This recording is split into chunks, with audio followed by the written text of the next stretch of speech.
Bonjour à toutes et à tous. Le changement climatique et les menaces qui pèsent sur le vivant sont des sujets d'actualité majeure. Près de 25% de la population mondiale sera impactée par des menaces écologiques d'ici 2050, un chiffre dévoilé le mois dernier par un rapport, l'Ecological Threats Register.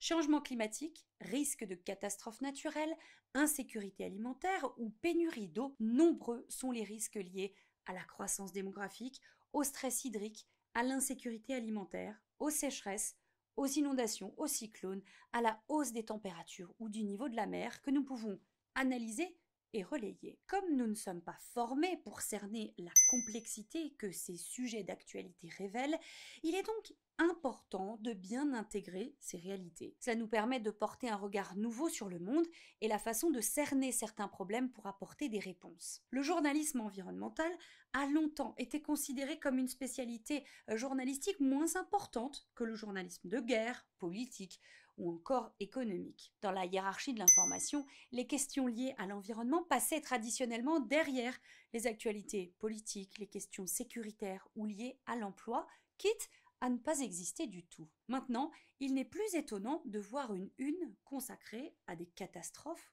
environnementales. Les journalistes spécialisés dans ces questions ont longtemps été perçus comme des militants ou tout simplement comme ayant une vision idéalisée du monde. Qui plus est, leurs révélations vont bien souvent contre le système économique dominant et la recherche de profit. Il n'est pas forcément bien vu de questionner sur le développement économique et son extraction des ressources planétaires, ses rejets polluants, ses émissions de dioxyde de carbone, ses effets sanitaires. Vous l'aurez compris, se spécialiser dans ce domaine n'a pas été chose aisée pendant longtemps. Sans parler des menaces qui pèsent sur ces journalistes qui fouillent un peu trop certains sujets. En une décennie, 20 journalistes ont été tués pour avoir traité de sujets environnementaux. 10 d'entre eux l'ont été au cours des 5 dernières années. 9 de ces derniers ont été assassinés en Colombie, au Mexique, aux Philippines, en Birmanie, en Inde, selon l'ONG Reporters sans frontières.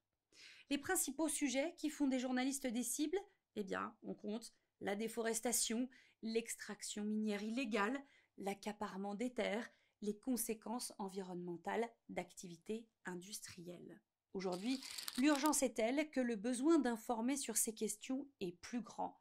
Mais cela n'est pas plus facile pour autant. C'est pourtant devenu indispensable pour comprendre le monde d'aujourd'hui et informer correctement dans le contexte complexe actuel, quitte à vulgariser certains termes pour les rendre compréhensibles par le plus grand nombre. On ne peut pas parler de sujets climatiques, par exemple, sans évidemment nommer le GIEC, le groupe d'experts intergouvernemental sur l'évolution du climat, ou encore d'émissions de CO2 pour nommer les rejets du principal gaz à effet de serre dans l'atmosphère terrestre, responsable du réchauffement climatique. Il serait même nécessaire de placer les problématiques environnementales au cœur des préoccupations, d'éditorialiser le contenu des journaux sous le prisme de la grille de lecture écologique du monde. Ce qui, de fait, interroge le fonctionnement des médias et leur modèle économique tout en posant des questions fondamentales. Comment continuer à parler sans recul de la production de richesses quand on sait que les dégradations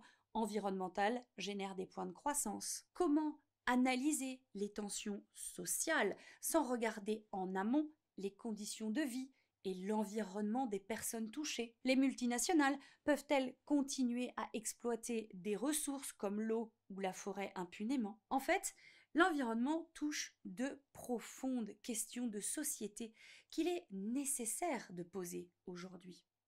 Le journalisme environnemental est plus nécessaire que jamais, même si le journalisme vert est en danger.